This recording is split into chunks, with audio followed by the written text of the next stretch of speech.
In this video, I'm going to show you how to accept a Termageddon license and generate your website policies. Please note this is not legal advice, Termageddon is not a legal service provider, and this video is provided for informational purposes only.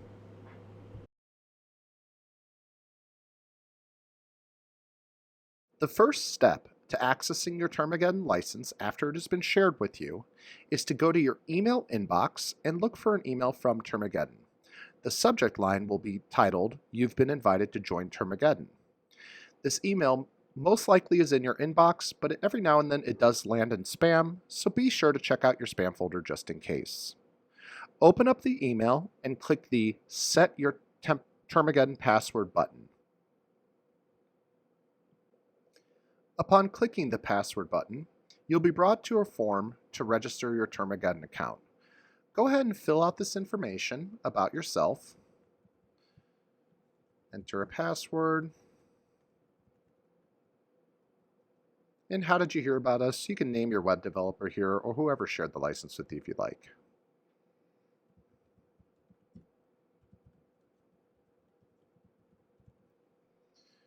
Agree to the privacy policy, terms and conditions, and disclaimer, and click Register. Now you've been brought into your Termageddon account, and there's a big purple View License Invite button. Go ahead and click that button, and click the Accept button. You now have access to your Termageddon license, and in the following steps, I'm going to show you how to generate your website policies with Termageddon.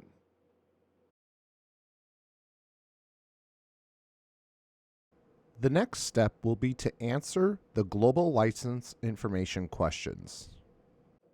And if you currently see a Continue Setup button, you'll want to click that.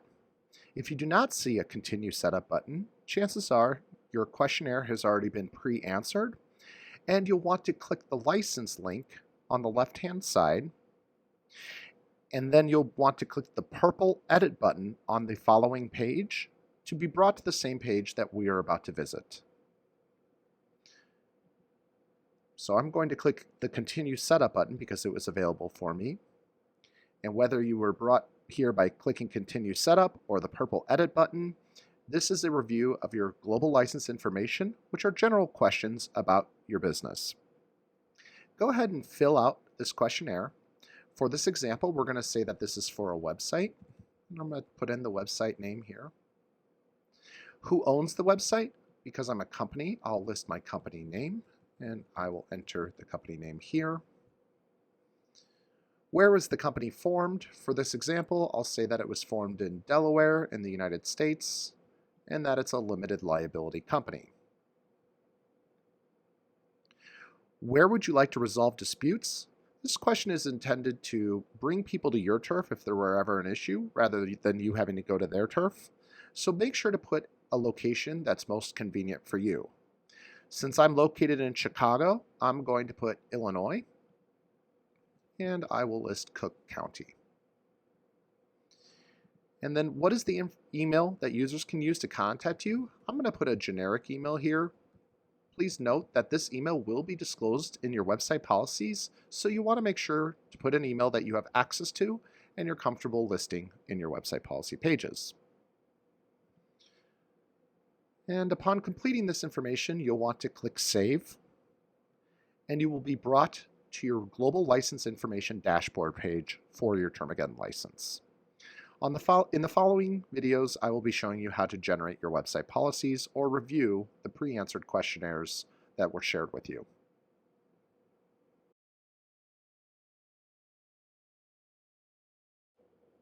If your web developer shared a Termageddon license with you and pre-answered some questions within your privacy policy questionnaire, you should see a purple box titled Privacy Policy, and what you'll need to do is click Edit Policy Details to review the questions and make sure everything is answered correctly. If you do not see the Privacy Policy box, you will then see a gray Add Policy box, and that's the flow that we will follow, but we will all be brought to the same page whether you click Edit Policy Details or start the process by clicking the gray Add Policy box. So if you do have a privacy policy box, click Edit Policy Details, but if you do not, that's no problem. Click the gray Add Policy box, and let's start by filling out the privacy policy questionnaire. So go ahead and click Privacy Policy, and you are now brought into your privacy policy questionnaire.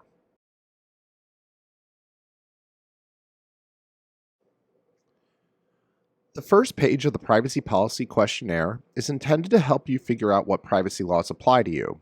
And based on how you answer page 1, this will dictate the remainder of the questions, as we only ask the questions needed to provide the disclosures that are required under each privacy law you need to comply with. I do want to remind you, Termageddon is not a legal service provider, and as I walk you through this questionnaire, I want you to note that this is not legal advice. This is for informational purposes only.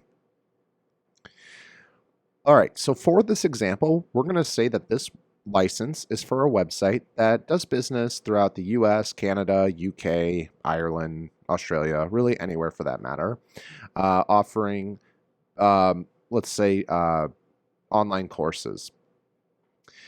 So do you do business in any of the US states? Well, since I could transact really anywhere, I'm going to select all states for this example. And do you collect the personal information of residents of any US states? I'm going to select all as well. As a good example here would be someone in Wisconsin submitting a form or making a purchase through my website. Do you have annual gross revenues of more than $25 million? No. Do you annually buy, receive, sell, or share the personal information of 50,000 or more California consumers, households, or devices? No. Do you derive 50% or more of your annual revenue from selling the personal information of California consumers? No. And do your vendors or clients require you to comply with the California Consumer Privacy Act? I'm going to also put no. All 4 of these questions will populate if you say yes to doing business in California on page 1 and you're a for-profit entity. If you say yes to any one of these, this will require the California Consumer Privacy Act disclosures, but since I wrote no to all of them, I will not be answering those particular questions. Do you offer goods or services to residents of the European Union and or the European Economic Area? So if you're offering goods or services there, you'll say yes. If not, you'll say no. Do you monitor the behavior of residents of the European Union and or the European Economic Area? This could be through something like Google Analytics, which is very commonly installed into many websites. And if you have one visitor from that area, you will want to say yes, just to make sure you add those respective disclosures. Do you offer goods or services to residents of the United Kingdom? This will say yes again too. And do you monitor the behavior of residents of the United Kingdom? Well, since we have Google Analytics installed into this fictitious website, we'll say yes here as well. Do you collect the personal information of Canadians? Just like that example I gave earlier with the Wisconsin example, I have an e-commerce website and I would welcome a transaction from Canada, so I'm going to say yes to that. And do you collect the personal information of Australians? I'm going to go ahead and say yes to that, and that I do business in Australia. Now, if you answered yes or no to these questions based on your own business, they may or may not match how I filled out this questionnaire. But I filled out this questionnaire so that in this tutorial, you will see all the possible questions you're going to see that Termageddon asks. So when you move on to the following pages, if you do not see the questions that you see within this tutorial, not to worry. It's just because you don't have to make those particular disclosures. So this completes page 1 of the privacy policy questionnaire, and I'm going to click next now and be brought to the next page. Page 2 of the privacy policy questionnaire is all about helping you identify the pieces of personal information your website is collecting, what you're doing with that information, and possibly additional details that are required under the privacy laws you're looking to provide disclosures for that you identified on page 1. So to use this page properly, work with the left-hand side first. So on the left-hand side, you want to identify all the pieces of personal information your website collects. And because most websites have a contact form on the contact page, that's where I'll start with this example. So in my example, I'll say that I have a contact form on my contact page asking people to submit their name, email, and phone number. So I have selected on the left-hand side, name, email, phone number. In this example, I also have Google Analytics installed, so I will select that I may collect IP address, device information, and scroll on down to information regarding your interactions with the website.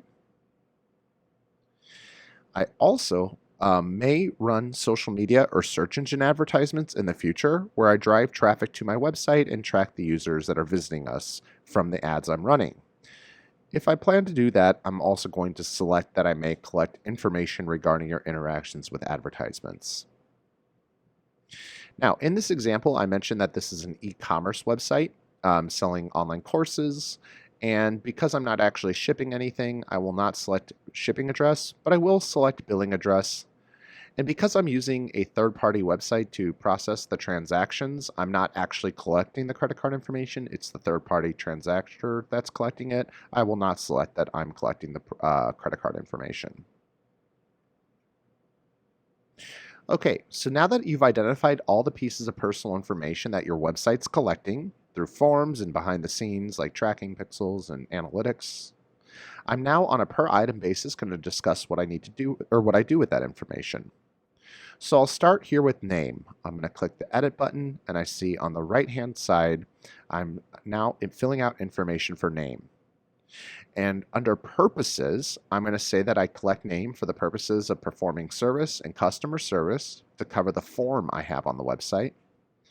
And since I may send marketing newsletters to the person sometime in the future, I'll say that I collect it for marketing and advertising purposes.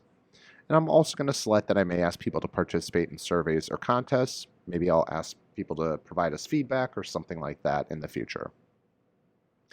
And in this example, I mentioned it's an e-commerce website, so I will say that I collect this information for the purposes of processing payments and processing or fulfilling orders.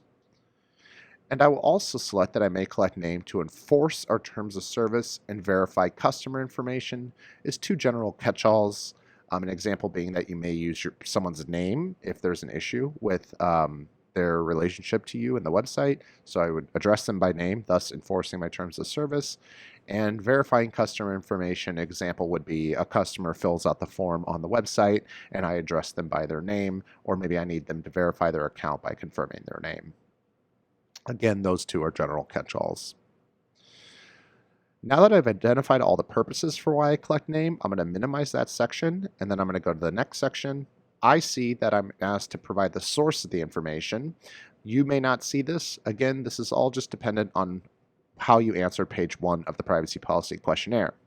Since I have this, I have to answer it. And how do I collect? What's the source for how I collect name? Well, this is information submitted by the consumer because someone somewhere had to take the time to type out their name and submit it to me for me to receive their name. I'm now going to minimize that and go to the next section. What's the legal basis under which you process the information? And I'm going to say that the users provided consent to the processing of their information, and that processing is necessary to perform a contract with the user to cover the fact that they filled out the form on my contact page or possibly made a transaction on the website. And then do I share this data with third parties? I'm going to say yes. Data gets shared quite often, especially things like name. And I'll start this off with the fact that when a form gets submitted on a website, that typically triggers an email that gets sent to the business owner's email address with the contact's details. Therefore, the website is sharing data with email service providers, because that is your inbox, assuming you didn't build your own, assuming you didn't develop your own inbox. So we'll say that we share this data with email service providers to manage our interactions with them. And because I may upload names to my email marketing solution, I will say that we may collect or we may share this data with email marketing vendors to market to you via email. That's like Constant Contact, HubSpot, Active Campaign, stuff like that. And in this example, I'll say that I have a WordPress website, and WordPress websites often store backups of form submissions in the back end of the website, just as a preventative measure in case you never received the lead. So I will say that we may share this data with our content management system, aka WordPress, to manage our interactions with them. And that we may have third-party web developers accessing the back end of the website, so technically they may be able to see that data as well. So we'll want to select that we may share this data with parties that need to operate the website, as well as hosting providers to manage our interactions with you. I'm also going to select that we may share this data with financial transaction processors to process transactions. And then last but not least, if you have a customer management system, otherwise known as a CRM, some examples are HubSpot or Salesforce. If you are using a CRM, you'll want to select that you may share this data with your CRM. This covers how I see most people sharing names. So I'm going to now minimize this, and I'm going to complete this piece of information, and I'll be brought down to the next incomplete option. And I'm going to skip on down to email address, and by clicking the edit button on the left-hand side, and you'll see I'm now editing the email address.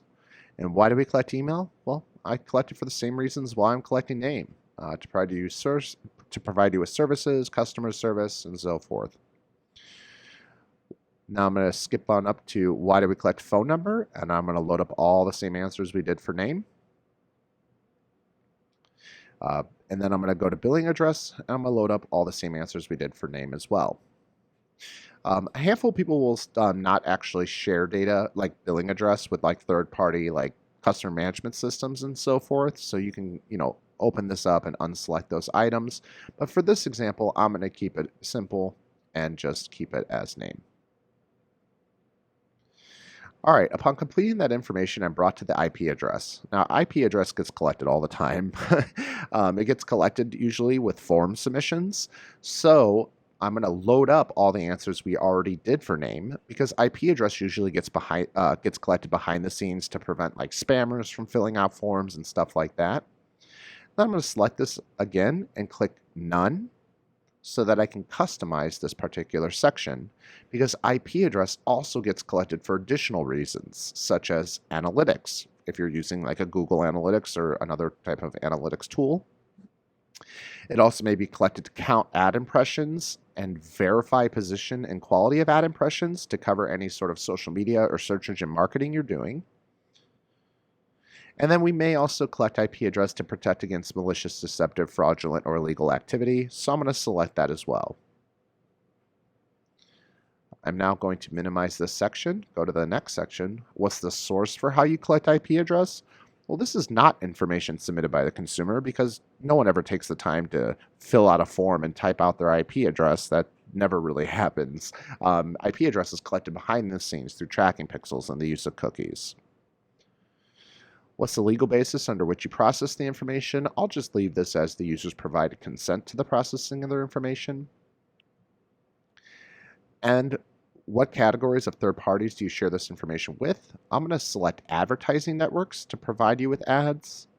I'm going to scroll down and click social networks to provide you with ads. And these two will cover any sort of social search engine or social media marketing that you do, where you're paying ads and bringing traffic to your website and tracking those users on your site. Next, I'm going to say that I may share this data with data analytics providers to analyze your interactions with our website, and that would cover sharing data with a tool like Google Analytics. Now that I've completed this piece of information, I'm going to minimize this section, click Complete Information. Why do I collect device information? I'm going to load up the same answers we did for IP address. Complete it. And brings us down. Why do you collect information regarding your interactions with the website? I'm going to load up all the answers we did to IP address. And then why do we collect information regarding your interactions with advertisements? I'm going to load up the same reasons why we collect IP address. All right, now that we've answered all the items on the left-hand side and selected all the answers, and again, these are all based on what privacy laws you need to comply with on page 1 that were identified. Now that I've completed all that, I do have one final question on this page. Are you required to collect some or all of this personal information by an Australian law, court order, or tribunal order? I'm going to select no, which is the popular answer, but I just want to remind you that each question has a question mark that you can click on that will provide you more information on each and every question. All right, so we have finalized page 2 of the privacy policy questionnaire, and we will now head into page 3, which are answering the remaining questions.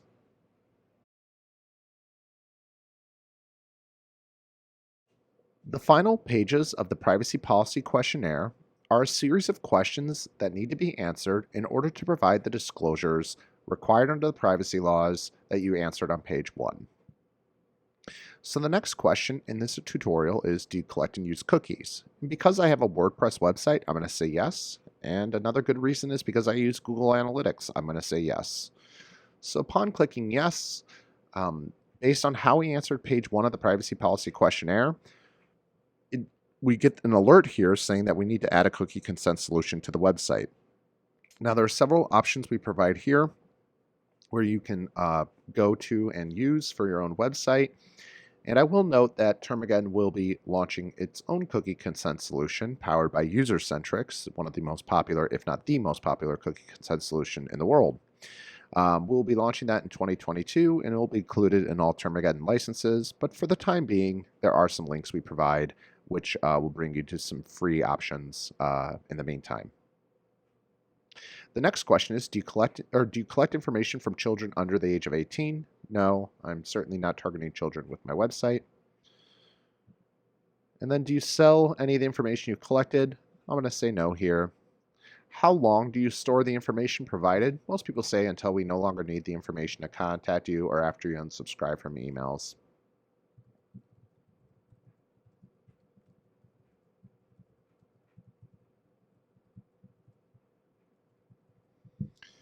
Do you use the information for direct marketing? I'll say yes to this because I know I sent email marketing. Do you use the information you collected for automated decision making? This is a more advanced question.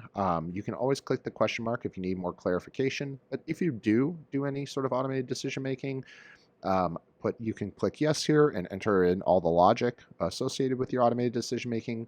But most companies are not doing this high level stuff. This is, a good example is if you're like buying social security numbers and credit scores to pre-approve people for a loan or something like that. But again, you can always click the question mark to see more information. And similar to that question, do you use the information you collected for profiling? Most businesses are not profiling people, so I'm going to say no to this example. The next question, how do you protect the personal information that you collect? This is the one question where I really like making sure to underpromise and overdeliver, meaning that I'm only going to select the items that I know I 100% do, because that will be what's disclosed within your privacy policy, and you just want to make sure you're abiding to your privacy policy. So how do you protect the personal information that you collect? I'm going to say that I limit the amount of personal information I collect to strictly necessarily only, because I'm not asking for anything crazy on my website. I'm only asking for the basics. And I'm also going to select that I use an SSL certificate. Most websites these days use an SSL certificate, and you can confirm this by visiting your website and looking in the top URL area to see if there's a nice little lock screen confirming you have an SSL certificate. And then last but not least, I'm going to select maintaining up-to-date software and safeguards, because in this example, I'm going to assume that I have a third-party web developer that's providing me ongoing maintenance and care for my website and keeping everything up to date. For all the other items in this example, I'm going to say no. And that means that for the next question, would you like to include links to your policies, procedures, standards, or codes in your privacy policy? I'll say no as well. Do you use Google Analytics? We confirmed that is yes earlier in this tutorial. And now I'm going to click next. On the next page, it asks, does your website or application contain links to third-party websites? Yes, social media links. Maybe I have a resources page that provides third-party links. It's very common when a company has a website offering third-party links. Does the website respond to do not track signals? I'm going to say no to this, which is our recommended answer. Unless you've heard of do not track signals and have taken the time to implement that feature, I would go with our recommended answer, which is no. This is a pretty obscure privacy law from a long time ago that no one really implemented. So always remember, we do offer these question marks so you can see more information. Now, the next 5 questions are all based around a fundamental concept, which is, do you want to offer privacy rights to the people that have those rights or to anyone that visits your website, regardless of their location?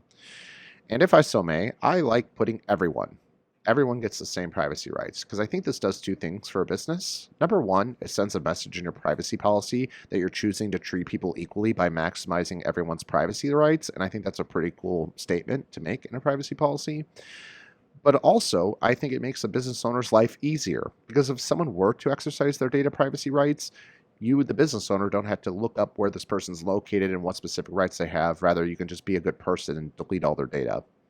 So I like putting everyone here, but you can read each question mark and see what this all means and go from there and just make whatever decision's best for your business.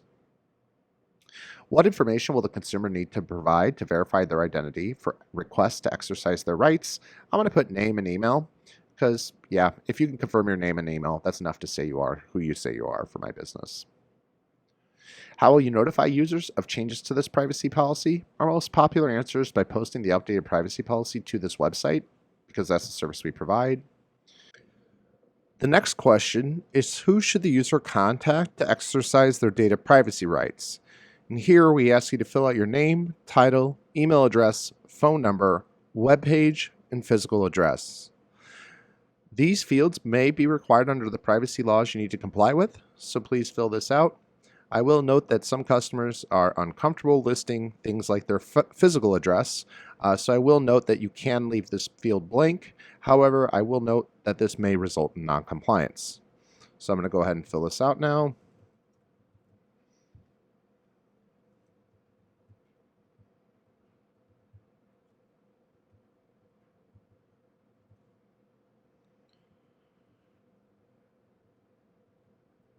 And for web page, make sure you put a link to where someone can submit a form. So I'm going to put the contact URL here, not just your home page. Just make sure it's a link to a page that brings a user to a form to submit the inquiry.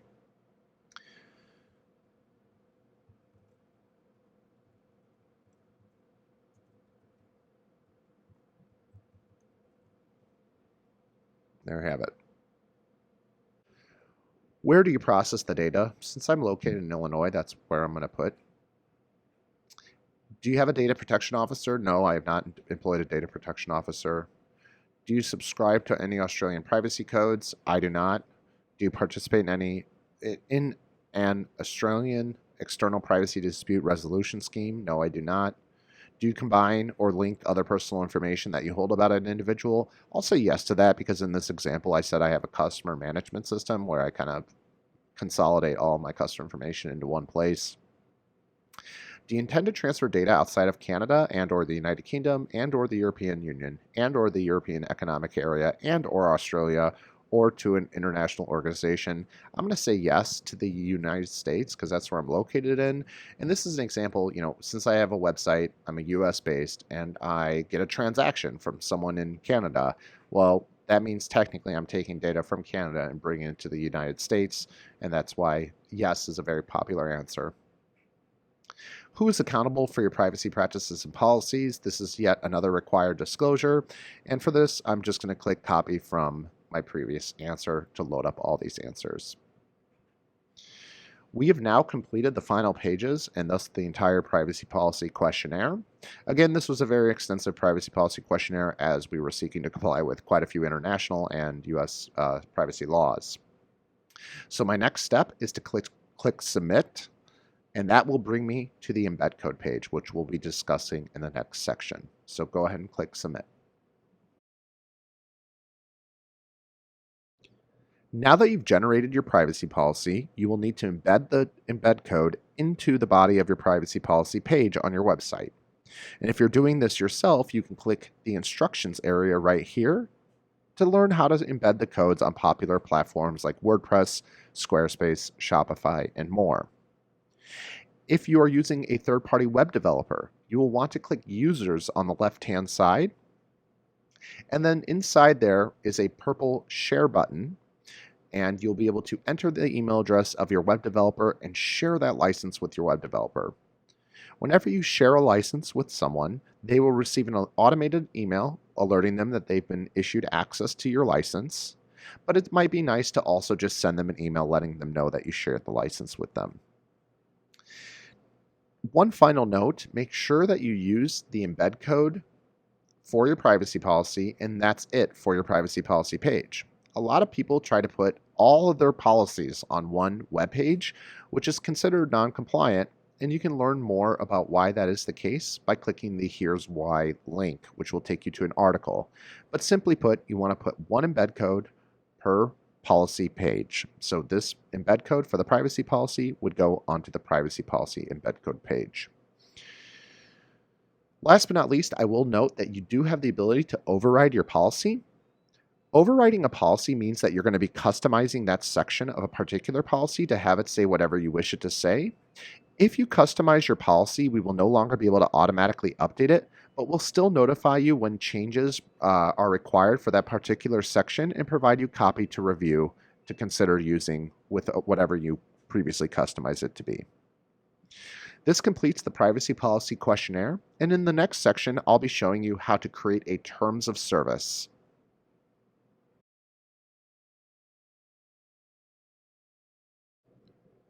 In this section of the tutorial, we will be creating a terms of service. Now, users may be at different parts of our dashboard. Perhaps you just followed this tutorial and completed creating your privacy policy.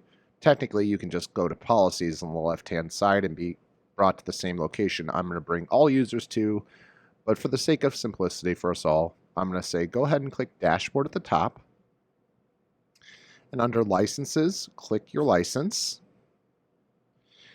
and now you're in your license dashboard. If you have not created a Terms of Service yet, you will not have a Terms of Service box yet. But if you do see a Terms of Service box, this is a privacy policy box example. If you see one of these boxes and it says Terms of Service, go ahead and click Edit Policy Details. If you, however, have not created a Terms of Service yet, you can do so by clicking the gray Add Policy box and then clicking Terms of Service.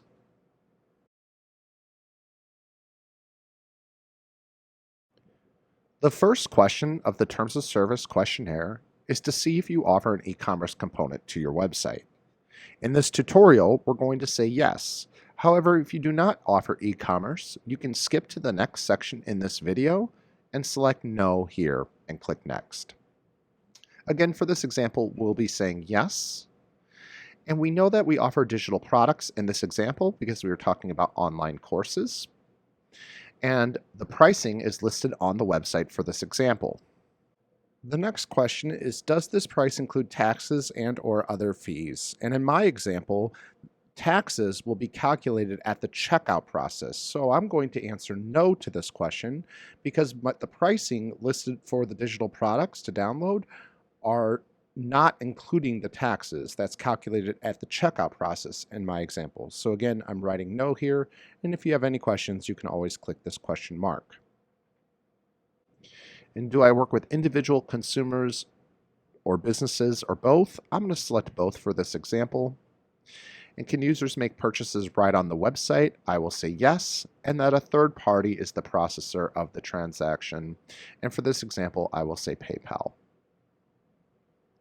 What payment methods are accepted? I will select all the major debit and credit cards. And are buyers able to cancel their purchase prior to download? I am going to say no, as that helps protect me. And then, do you want to reserve the right to cancel the customer's purchase? I would say yes to this example, just in case for whatever reason I don't want to provide my product to a particular person. And I'll say that I have the right to cancel their purchase prior to them downloading the product, and that I would notify them immediately if I were to cancel their purchase, and I would issue them a full refund if I were to cancel their purchase. Upon clicking Next, I'm brought to some more questions about the e-commerce component of my website, and the next question is, do you offer refunds? I'm going to say no here, as that helps protect me. And if I ever do have someone that asks for a refund and has a compelling reason, I will just give them a refund in this example. Do you ask your customers to provide an advance payment? No. Do you ask your customers to provide a deposit? No. Do you offer a warranty on the items or services that you display? Most people say no here, but you can say yes and say they will be of satisfactory quality or something like that. What remedies are available to the purchasers? Because this is an online course, I'm just going to say none. And I'll click next.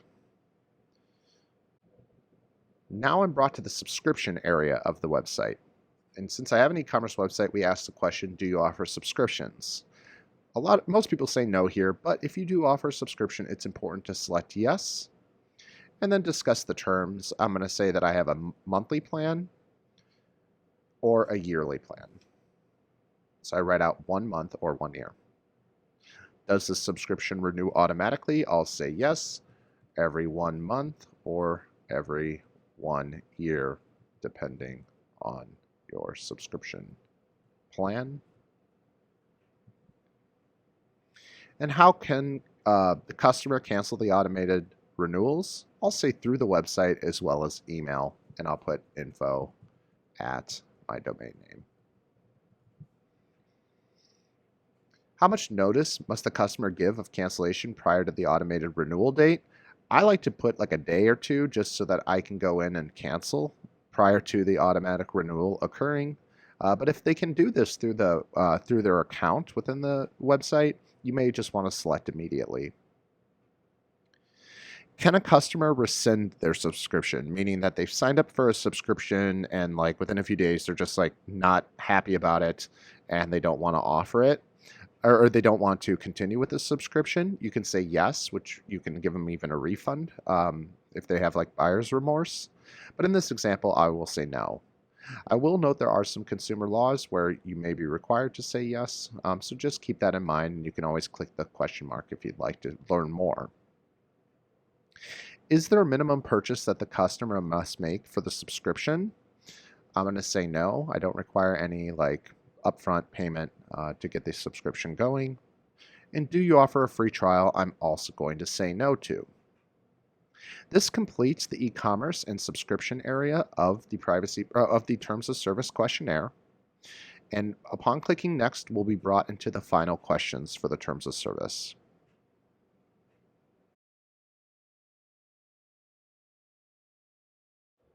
The final page of the Terms of Service questionnaire are a series of questions that, when answered, will help generate a terms of service that will be intended to help limit your liability as a business owner or person. So for the first question, can users create accounts? Most people say no here. However, if you have an e-commerce component, that's a really good example of when you need to say yes, because people will have an account where they can manage their e-commerce transactions. How can a user terminate an account? This depends on just how your website's set up, but most people select both of these options by contacting us and through the website. Can users make comments or create content on your website? I'm going to say yes here. And then there are certain types of content that's prohibited from being posted. A really good example of comments is if you have like a blog area where people can make comments on your website. Now, as for comments I want to prohibit, I'm going to select all these items. And feel free to read through each one and decide if you want to prohibit that, for whether or not you want to prohibit it from being on your website or not. Does your website contain links to third-party websites? Yes, my social media links are a really good example. Maybe I have a resources area with third-party links. Third-party links is very commonly yes. In what year did you publish your website? I'll select 2021 with the idea that I'm about to launch my new website. Who should the user contact if they believe you're infringing on the intellectual property or that someone else is infringing on your intellectual property? This is almost always the business owner. So I'll put in our fake business owner name and details here. Now, you will see that we ask people to provide a phone number and address. This is because, I'm going to write this out real quick. So this is because this is a requirement under the Digital Millennium Copyright Act. So we are asking this particular question to provide what is known as a DMCA notice, which more or less says, please let us know if we are using any material that's not our property on our website and providing all this information. A DMCA notice, to be complete, has to include a phone number and address. However, if for any reason you do not want to include your address, you can put NA here, but I will note that that would then be an incomplete DMCA notice. So something you need to balance out, especially if you're like, just getting going with your business, you're working from home or something like that. Do you subscribe to an industry or trade code of conduct? Most people say no here. If you are a part of an association or trade code of conduct that you have to comply with, you can list the names here. A really popular example is like real estate agents. They have to subscribe to the National Association of Realtors here in the United States. So you would type in National Association of Realtors Code of Ethics and put a link to that code of ethics. But again, for this example, we will say no. How will you notify users of changes to this terms of service? For this example, we'll say by posting the updated terms of service to this website, as that's the service Termageddon provides, and that we will provide no immediate notice of any changes. And now that your terms of service questionnaire is fully answered, go ahead and click the Submit button.